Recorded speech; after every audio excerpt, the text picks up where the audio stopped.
Assalamualaikum warahmatullahi wabarakatuh.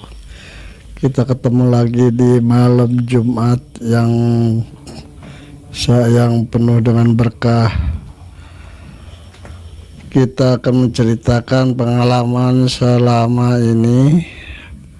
Makanya kami di sini CKJ telat upload dikarenakan saya sering keluar, sering ada panggilan-panggilan ya seperti ke daerah Kuningan.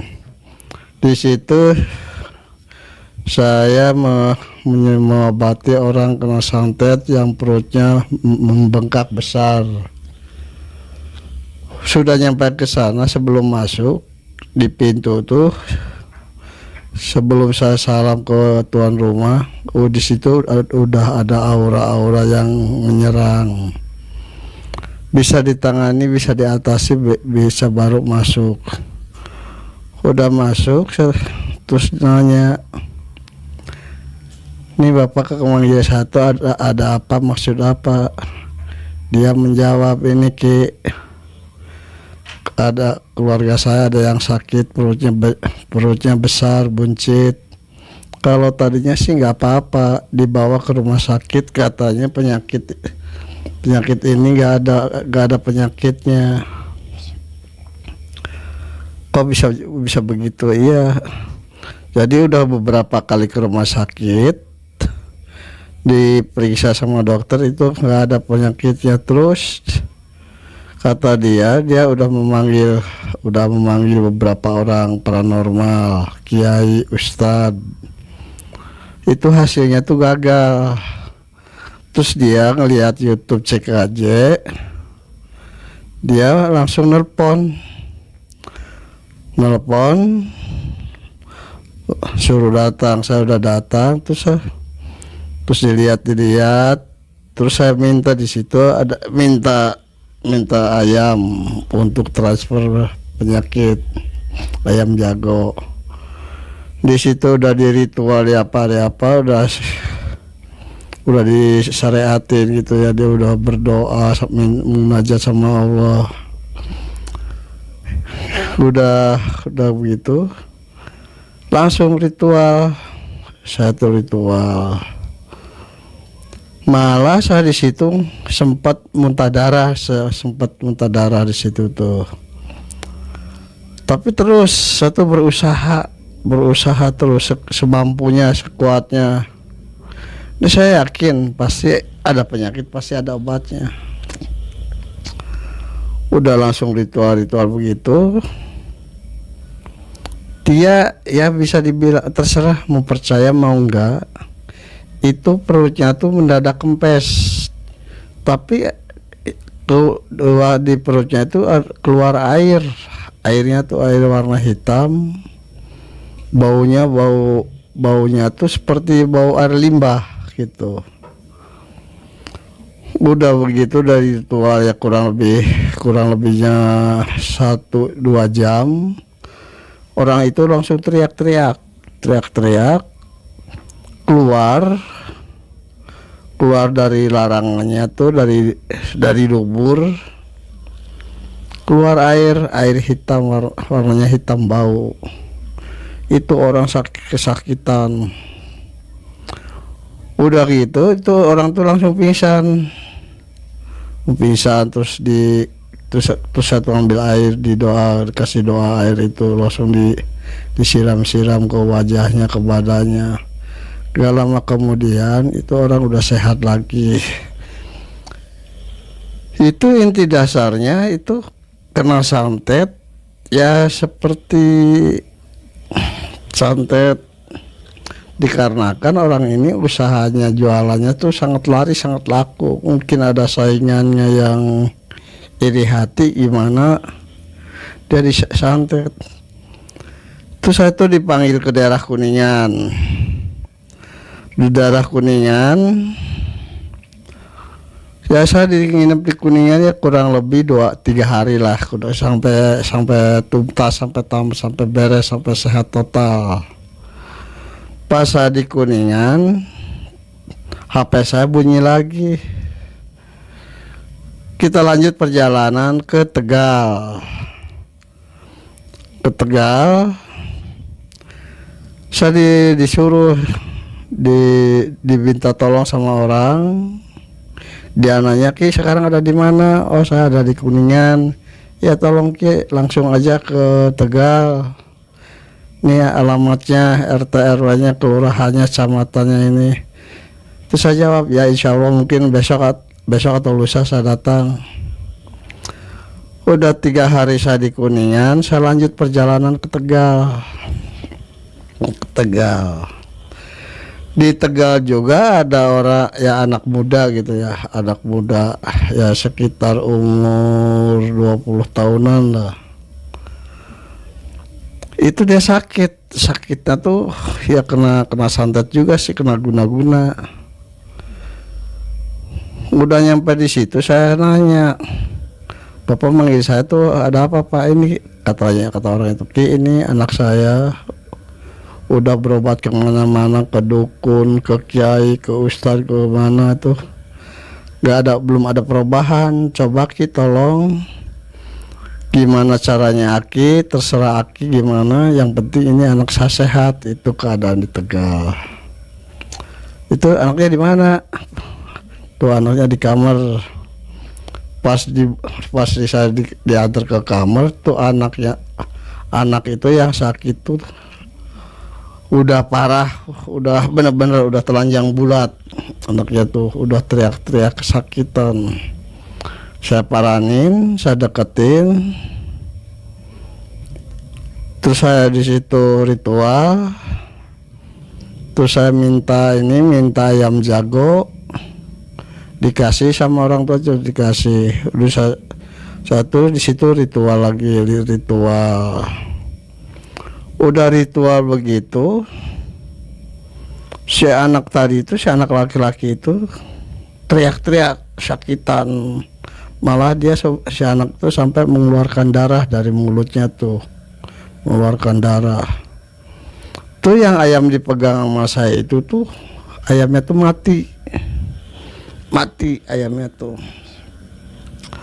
Terus berdoa, berzikir sama munajat sama Allah ya kurang lebih 2 jam.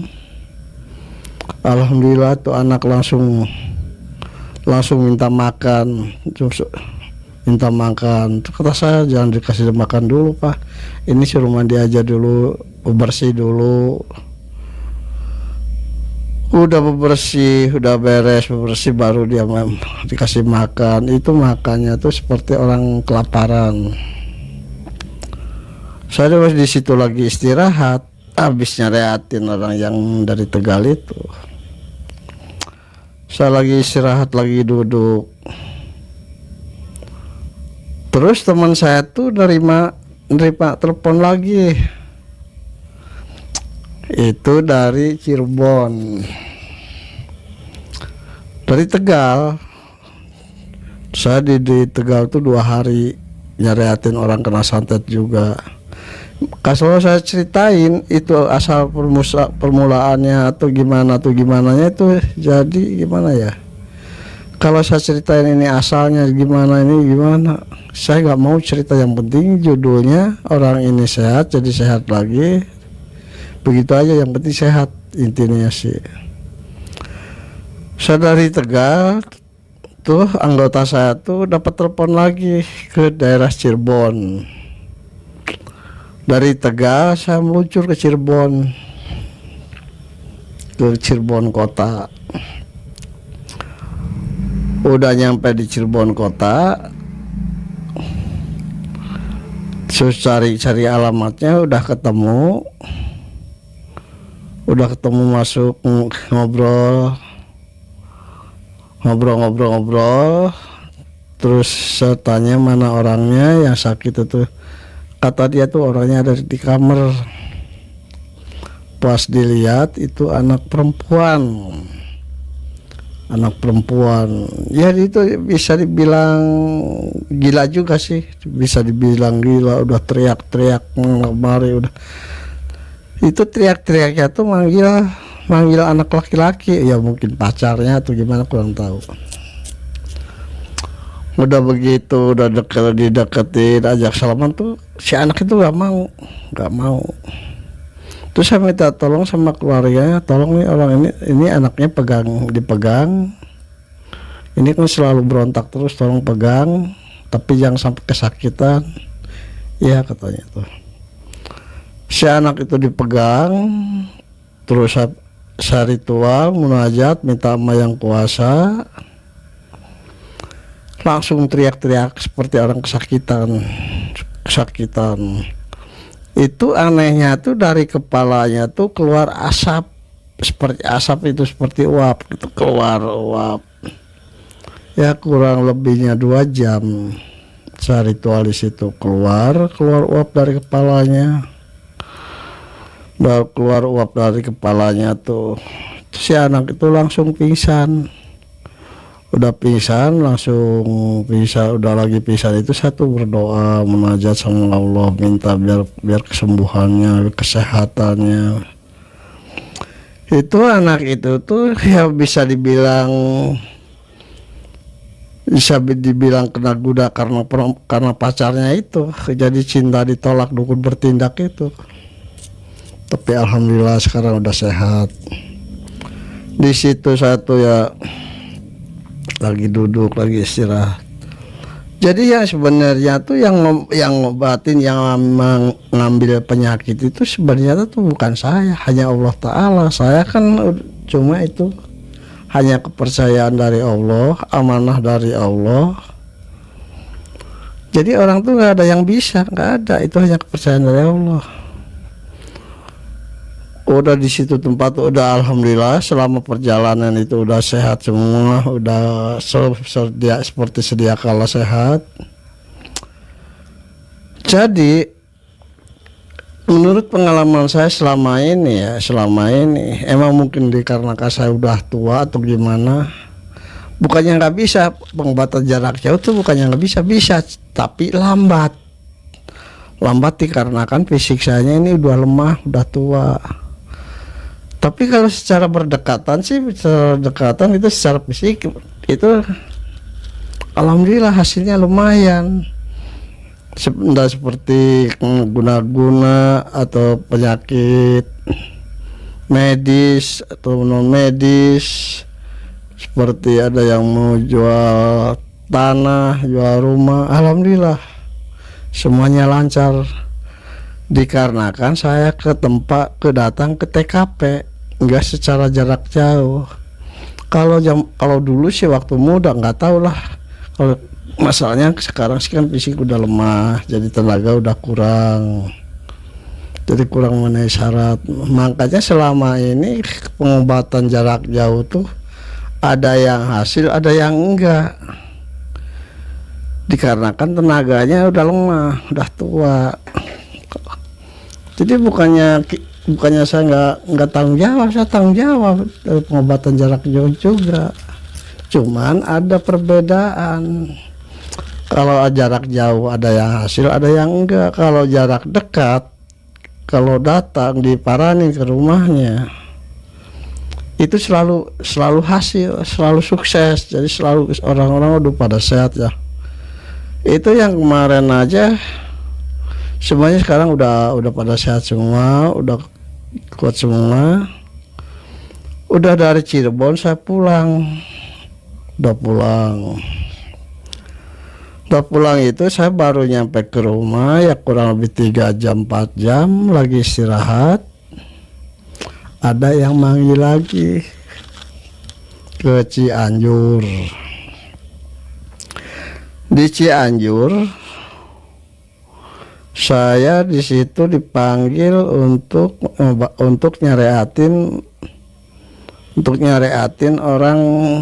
orang stres. Jadi stresnya itu orang tuh bukannya karena guna-guna atau karena dia depresi, dikarenakan suaminya itu macam-macam. Jadi cintanya tuh terlalu mendalam sama suaminya tuh. Pas suaminya nikah lagi dia ngelamun, jadi depresi. Keluarganya tuh, orang tuanya tuh nelpon, manggil. Ya saya tuh di Cianjur cuman semalam, alhamdulillah udah sehat lagi. malah sekarang dibantu sama ini, sama dokter itu, dibantu sama medis. Alhamdulillah sekarang udah sehat, pulang. Jadi pengalaman saya selama ini itu, kalau didatangin diparanin itu selalu hasil. Jadi selalu alhamdulillah pada sehat gitu. Ya begitu. Kalau seumpamanya dari jarak jauh tuh, ya itu tadi juga udah cerita, saya tuh udah lemah tenaganya tuh. Masalahnya kalau jarak jauh itu tenaganya tuh berlipat-lipat.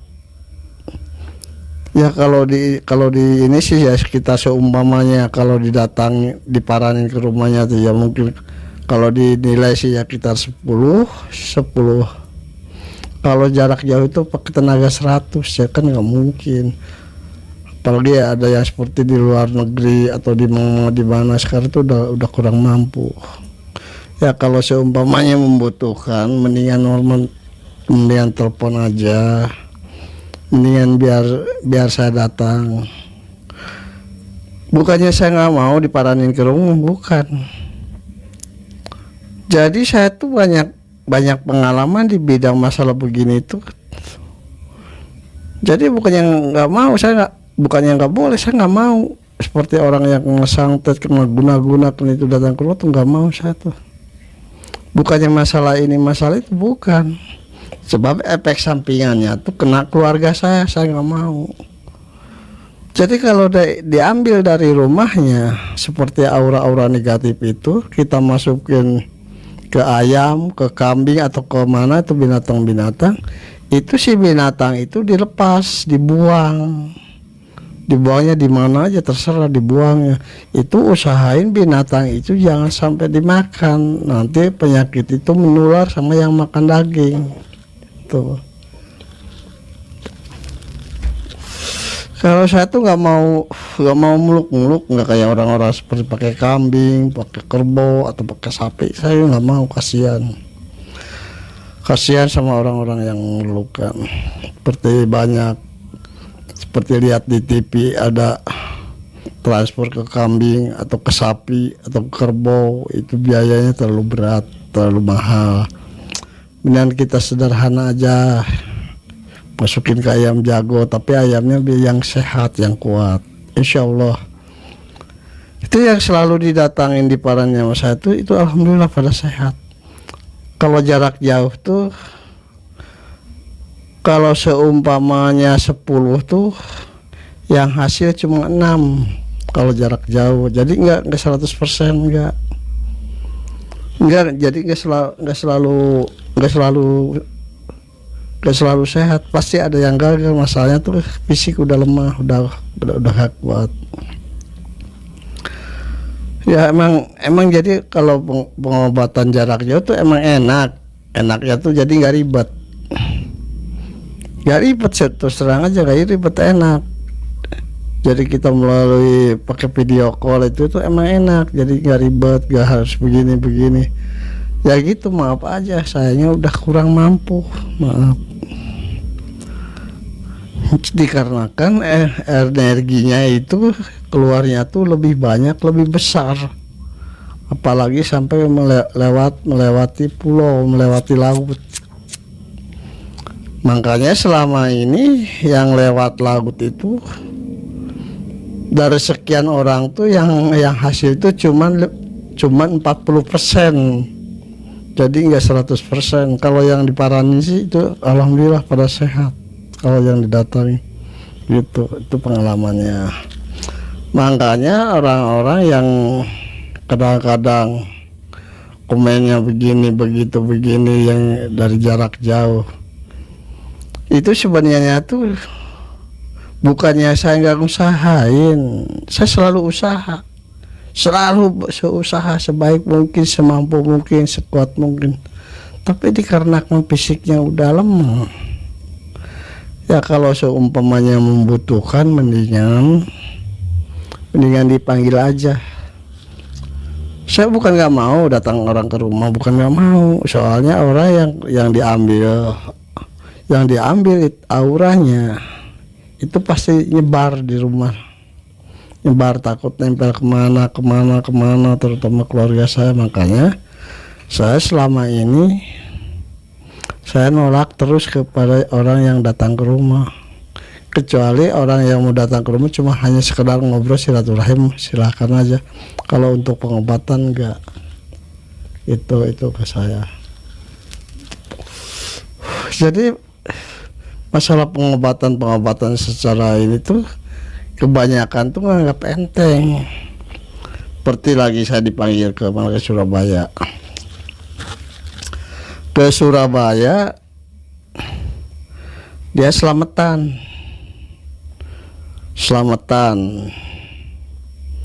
Kebetulan waktu itu tuh musim hujan.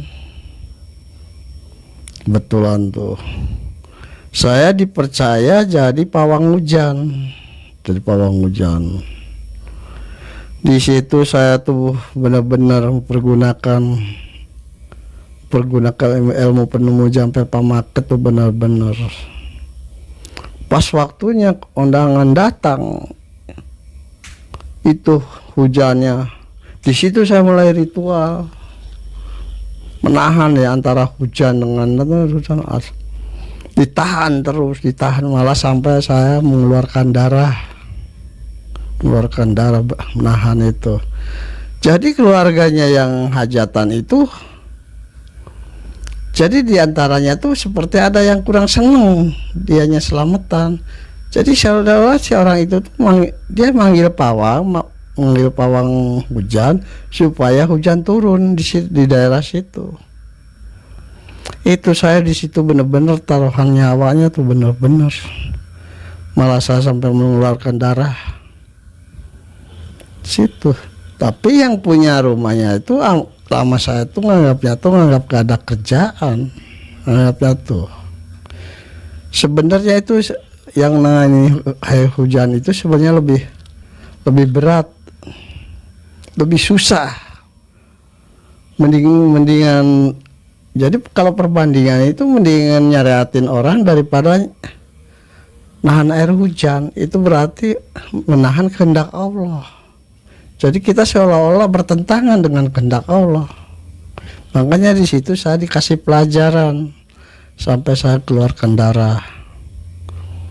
Tapi orang itu mas saya tuh nganggapnya seperti gak ada kerjaan gitu. Jadi nganggap sepele. Disitulah. Jadi makanya orang-orang kalau sama orang-orang paranormal tuh jangan anggap enteng, jangan anggap sepele. Kalau percaya ya panggil, kalau enggak jangan. Jangan bikin sakit hati orang, jangan. Begitu, ini pengalaman hidup saya di bidang pengobatan. Banyak yang saya tolongin, banyak yang saya, semua alhamdulillah udah pada sehat. Jadi ada juga minta pesugihan, saya nggak mau. Bukannya saya nggak bisa, saya bisa, tapi nggak mau. Itu jalannya udah jalan musyrik. Jadi kita intinya sekarang sih badan sehat, usaha lagi, dapat rezeki, mengurus keluarga, gitu aja. Jadi nggak usah kalau pengen kaya, pengen apa, itu kerja aja. Jangan sampai terbawa arus oleh hal-hal yang nggak benar seperti pesugihan, pendohiran, penggandaan. Itu sebenarnya udah nggak benar, itu nggak benar. Niat kerja aja. Jangan besar pasak daripada tiang, jangan. Banyak saya juga pernah dipanggil ke suatu daerah untuk pendohiran. Saya nggak mau. Terus ada lagi penggandaan, saya nggak mau. Banyak yang ngajak nggak bener tuh, nggak mau. Saya tujuannya hanya untuk nyariatin orang biar sehat selalu, biar sehat begitu. Jadi jangan seperti orang-orang paranormal tuh jangan disalahgunakan. Dia banyak duit nyuruh pendohiran untuk bayar utang, itu bodoh berarti orang tuh. Untuk pendohiran, untuk penggandaan, jangan. Mendingan kerja aja yang benar. Saya tuh sering dipanggil ke sana, ke sini, itu alhamdulillah pada sehat semua, hasil semua. Jadi kalau secara jarak jauh terus terang aja tadi juga udah berulang-ulang kali saya tuh udah tua. Jadi tenaganya udah lemah. Jadi jadi hasilnya itu 40% dari yang dari jarak jauh. Itu. Kalau data sih kalau didatangin gitu alhamdulillah udah pada sehat semua. Ya seperti perut bengkak, udah yang menyon, yang apa, yang segala macam, ya kanker, ya tumor. Cuma kalau yang kanker, yang tumor sih harus sabar. Gak mungkin sekali, gak mungkin. Itu masalah sih itu penyakit medis. Kalau penyakit medis secara mediasi bisa, tapi harus sabar, harus rajin, harus ulet. Bisa, cuman lama. Beda dengan orang yang kena non medis seperti santet itu cepat. 2 jam aja ya, paling lama 2 jam udah sehat. Jadi jangan menganggap sepele lah, jangan menganggap itu kok jangan. Masalahnya tuh jadi ya dibandingkannya begini ya. Jadi kita kelihatannya seperti paranormal itu kelihatannya emang duduk sila ipet kayak yang enak, kayak yang santai. Sebenarnya itu jiwanya yang kerja. Jiwanya. Di situ perbedaannya antara paranormal dengan kedokteran tuh. Jadi orang paranormal itu selalu ditekan kesalahannya, jadi selalu diperhatiin kesalahannya. Tapi kalau ilmu kedokteran, operasi mati gak ada tuntutan, operasi mata gagal gak ada tuntutan. Tapi kalau paranormal, habis nyariatin orang seperti warung pengen laris atau apa, itu belum dijabah sama Allah, itu dia nekan, nuntut. Cuman upahnya berapa? Berbeda. Jadi tolonglah ngerti. Jangan sampai menyepelekan sama orang-orang paranormal. Bukan saja paranormal semua. Paranormal.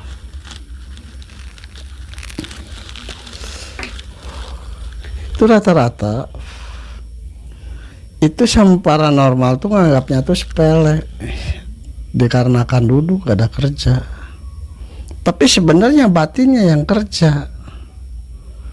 Emang kerjanya nggak logika, cuma begini aja orang bisa sehat. Nggak kayak ilmu kedokteran, disuntik kasih obat itu apa. Tapi kenapa sama dokter nggak ada tuntutan? Padahal mah banyak yang gagal operasi mata, operasi tulang, atau segala macam, banyak ya. Tapi nggak jadi masalah, aneh. Itu biaya ratusan juta, ada yang miliaran.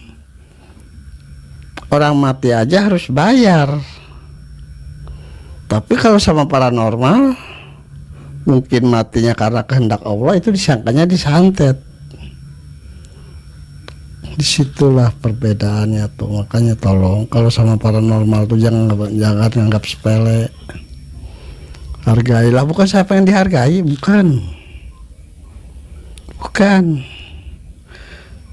Jadi hargailah hasilnya, pendapatnya, segitu. Selama ini malah saya pernah pengalaman waktu di Sumatera. Saya nyariatin orang gila, ya dibilang lurah Sumatera di daerah Lampung. Saya ngobatin anaknya lurah, itu gila karena guna-guna.